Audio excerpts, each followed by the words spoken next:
نحمده ونصلي على رسوله الكريم أما بعد أعوذ بالله من الشيطان الرجيم بسم الله الرحمن الرحيم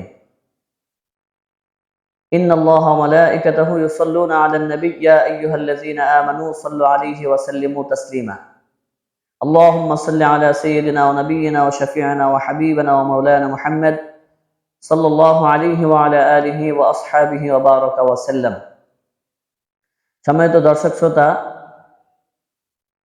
দেশ এবং প্রবাস থেকে, কাছে এবং দূরে থেকে যারা আমাদের এই সুন্নাহ টিভি অফিসিয়াল 25/8 ইউটিউব চ্যানেলটি দেখতেছেন, যারা সাবস্ক্রাইব করেছেন, আপনাদের সকলকে জানাচ্ছি শুভেচ্ছা ও মোবারকবাদ। আশা করি আপনারা সকলে ভালো আছেন। আমাদের ভিডিওগুলো আপনারা সবসময় দেখবেন। আমাদের চ্যানেলটি সাবস্ক্রাইব করে, লাইক, কমেন্টস করে, শেয়ার করে সকলকে জানিয়ে দেওয়ার জন্য চেষ্টা করবেন ইনশাআল্লাহ। এবং আপনাদের যদি কোনো প্রশ্ন থাকে আমাদের কমেন্টস বক্সে আপনাদের প্রশ্নগুলো লিখে পাঠাবেন, আমরা সঠিক জবাব দেওয়ার জন্য চেষ্টা করব ইনশাআল্লাহ। আজ আপনাদের মাঝে ছোট্ট দুইটি দোয়া নিয়ে এসেছি। যে দোয়াগুলো হলো যে আমরা মানুষ, আমাদের অনেক ভুল আছে, আমাদের অন্যায় আছে, আমাদের অন্তরগুলোর ভিতরে কালিমা আছে, আমাদের অন্তরের ভিতরে হিংসা বিদ্বেষ আছে, আমাদের অন্তরের ভিতরে গুনাহ আছে। ওই গুনাহগুলো থেকে, কুরিপু থেকে আমাদের অন্তরকে পরিষ্কার করার জন্য এবং আমাদের অন্তরটা যেন কালিমা মুক্ত থাকে, আমাদের অন্তরটা যেন ভালো থাকে, সেই উপলক্ষে আপনাদের মাঝে দুইটি দোয়া আমরা পৌঁছে দেব। আপনারা এই দোয়াগুলো শুনবেন এবং আমল করার জন্য চেষ্টা করবেন। আল্লাহুম্মা গসিল আন্নি খতায়া বিমাইস সালজি ওয়াল বারদি ওয়ান নাক্কি কলবি মিনাল খতায়া কামা নাক্কাইতাস সাওবাল আবিয়াদা মিনাদ দানাসি ওয়া বা'id বাইনি ওয়া বাইনা খতায়ায়া কামা বা'adta বাইনাল মাশরিকি ওয়াল মাগরিবি।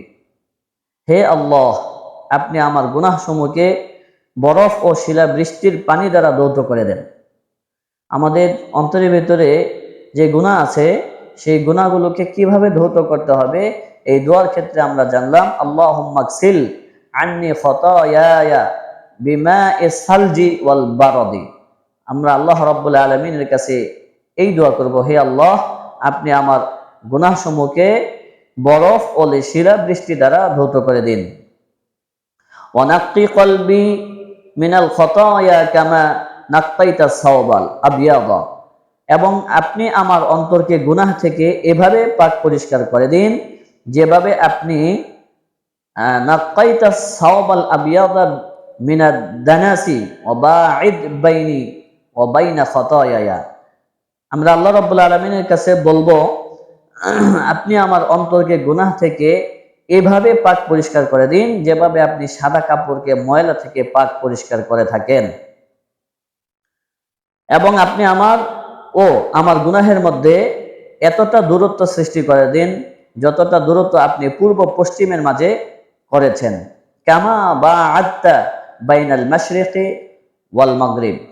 আল্লাহ রাব্বুল আলামিনের কাছে এই দোয়া করব, আপনি আমার গুনাহের মধ্যে, অর্থাৎ আমি তো একজন মানুষ এবং গুনাহ, এই দুইটা জিনিস, আমি এবং আমার গুনাহ, এই দুইয়ের মধ্যে পার্থক্য। আল্লাহ রাব্বুল আলামিনের কাছে এই দোয়া করব যে আল্লাহ, আমার গুনাহের মধ্যে এতটা দূরত্ব সৃষ্টি করে দেন যতটা দূরত্ব আপনি পূর্ব এবং পশ্চিমের মাঝে করেছেন। সম্মানিত দর্শক শ্রোতা, এই দোয়ার মাধ্যমে আমরা বুঝলাম যে আমাদের অন্তরগুলোকে পরিষ্কার করার জন্য দোয়া করতে হবে যে আল্লাহ তাআলা আমার গুনাহগুলোকে এমনভাবে পরিষ্কার করে দিন যেভাবে আপনি শিলা বৃষ্টির মাধ্যমে বিভিন্ন জায়গাকে আপনি পরিষ্কার করেন। ওই শিলা বৃষ্টি, বরফ, ঠান্ডার মতো যে পানি, ওই পানির দ্বারা আপনি আমার কলবকে পরিষ্কার করে দেন, আমার গুনাহগুলোকে পরিষ্কার করে দেন। আপনি আমার অন্তরকে গুনাহ থেকে এইভাবে পাক পবিত্র করেন যেমনিভাবে সাদা কাপড়কে ময়লা থেকে পাক পরিষ্কার করে থাকেন। আবার আপনি এই দোয়া করবেন যে আমার এবং আমার গুনাহের মাঝে এতটা দূরত্ব তৈরি করে দেন যেমনটা আপনি পূর্ব পশ্চিমের মধ্যে রেখে দিয়েছেন।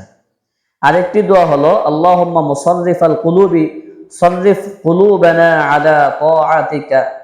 হে আল্লাহ, এই অন্তর পরিবর্তনকারী, আপনি আমাদের অন্তরগুলোকে আপনার আনুগত্যে ফিরিয়ে দিন। আরেকটি দোয়া হলো আল্লাহুম্মা হদিনি ওয়া সাদ্দিদনি। হে আল্লাহ, আপনি আমাকে হেদায়েত দান করুন এবং আমাকে তার উপর দৃঢ়পদ রাখুন। সম্মানিত দর্শক শ্রোতা, ছোট্ট ছোট্ট 3টি দোয়া আপনাদের মাঝে পৌঁছে দিলাম। এই দোয়াগুলো আপনারা বেশি বেশি আমল করার জন্য চেষ্টা করবেন। 5 ওয়াক্ত নামাজ ভালোভাবে আদায় করবেন। নামাজের পরে আপনারা আল্লাহ রাব্বুল আলামিনের কাছে হাত উত্তোলন করে এই দোয়াগুলো করবেন। আল্লাহ তাআলা যেন আমাকে হেদায়েত দান করে, আল্লাহ তাআলা যেন আমার উপর সুদৃঢ় রাখেন, আল্লাহ আমাকে যেন তার উপর সুদৃঢ় রাখে। কারণ আপনি নামাজও পড়বেন, নামাজ পড়ার পরে গুনাহের কাজ করবেন। একদিকে আপনি নামাজ পড়তেছেন, অন্যদিকে আপনি গুনাহের কাজ করতেছেন, আপনি চুগলখড়ি করতেছেন, আপনি হিংসা বিদ্বেষ করতেছেন, আপনি অন্যের দোষারোপ, অন্যের গোয়েন্দা করে একজনের দোষ আরেকজনের কাছে পৌঁছে দিচ্ছেন সত্য মিথ্যা যাচাই বাছাই না করে। তাহলে এই নামাজ আপনার কি কাজে আসবে? রাসূলুল্লাহ সাল্লাল্লাহু আলাইহি ওয়াসাল্লাম বলেছেন, নামাজ আদায় করবে, আমল করবে, যদি তার অন্তরের ভিতরে বিন্দু পরিমাণে হিংসা থাকে, তাহলে ওই হিংসা যেমনি আল্লাহ রসুল উদাহরণ দিয়েছেন যে মানুষ যখন কাঠ এবং আগুন একসাথে আগুনের মধ্যে কাঠকে জ্বালিয়ে দেয়, ওই আগুন যখন ওই কাঠটাকে পুড়ে ছাই করে দেয়, কয়লায় পরিণত করে দেয়, ঠিক তেমনি একজন মানুষ নামাজ পড়বে কিন্তু তার অন্তরের ভিতরে বিন্দু পরিমাণে হিংসা আছে, বিদ্বেষ আছে, অহংকার আছে, কুরিপু আছে, চুগলখড়ি আছে, গীবত আছে, এই ধরনের ব্যক্তিরা যতই নামাজ পড়ুক না কেন, যতই আমল করুক না কেন, সমস্ত আমলগুলোকে এবং সমস্ত ইবাদতগুলোকে পুড়ে ছাই করে ফেলবে যদি তার অন্তরের ভিতরে হিংসা বিদ্বেষ থাকে।